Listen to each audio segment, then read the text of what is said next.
Well, hey, good day to you. This is Todd. I am a regular dude walking in the Word. Hey, today we're going through Exodus and we're concluding the Ten Commandments today. I do have one or two bonus episodes tomorrow and the next day that we are going to be wrapping up the Ten Commandments. But the last commandment we're talking about today is "You shall not covet," and it's taken from Exodus 20:17. If you read over here, it just says, "Thou shalt not covet." When we read Exodus 20:17, it's longer than that. So that way, God is saying this, so you don't do something stupid and go, "Oh, I coveted this, but I didn't covet that," or whatever. Okay? So Exodus 20:17 says, "You shall not covet your neighbor's house, you shall not covet your neighbor's wife, or his male or his female servant, his ox or his donkey, or anything that belongs to your neighbor." Okay? So God is listing off stuff to start off with there. But then just to make sure you don't say, "Oh, you didn't mention his dog, or his Corvette that he has." But God says, don't covet anything that he has. So this commandment is probably, it's like, it looks like the least because it's last. But if you follow this commandment, many of the other 10 commandments you won't have a problem with. Okay, if I'm not coveting my neighbor's stuff, I'm not going to steal his stuff because I don't want his stuff. All right. If I'm not coveting my neighbor's wife, I'm not going to have adultery with her because I'm not coveting her in the first place.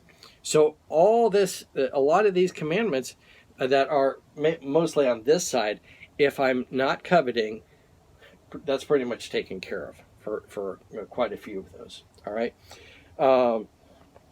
Even lying. Okay. I'm not going to lie about stuff because I'm not coveting that stuff in the first place. All right. Yeah, I'm sure you can still find a way to lie about stuff, but for the most part, this commandment covers a lot of stuff about coveting. All right. And envy is the other word for it. And it's basically wanting stuff in such a bad way that you're willing to do almost anything to get it. All right. And that's where the sin starts to creep in. All right.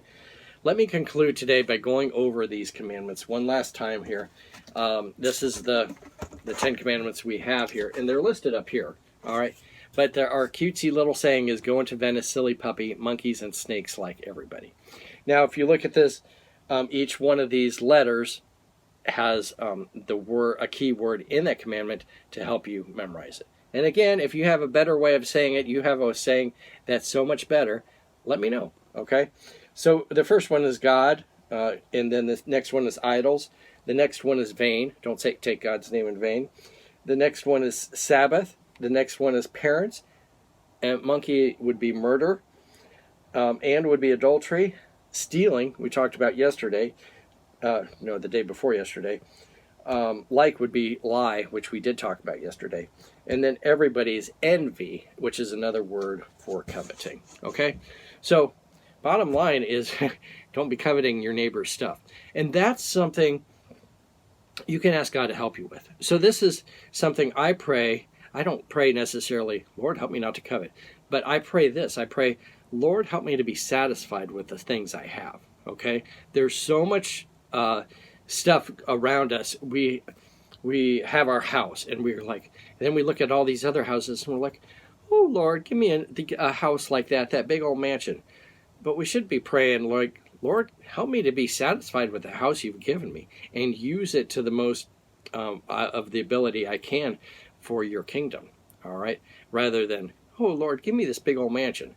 You realize a lot of those places, especially the places I go into, a lot of those big places, how many people are in them? 2 people. Crazy, okay? Then you have these small houses with foster kids and everything running around. And how many kids are in there? I mean, it's like 10 people in this little house. So anyway, don't be coveting your neighbor's stuff. Be satisfied with what you have. Lord's blessing. I will see you tomorrow.